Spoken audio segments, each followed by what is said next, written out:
All right, I wanted to go over the MÜHLE Neo Safety Razor. As you can see, it is actually a very well-made razor. It is full like stainless steel, and then you got this little rubber piece right here in the middle, which gives you a little bit extra grip.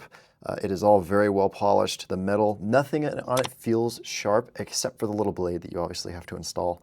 But again, since it's a safety razor, you don't really have to worry about cutting yourself as long as you use it correctly, obviously.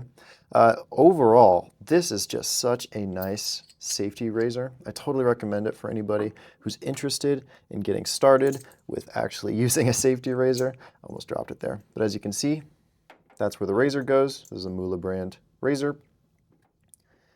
It comes, well, the razor itself is essentially just 3 parts.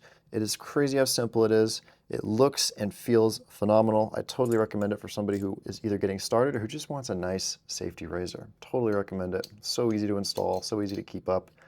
And yeah, it's a good price.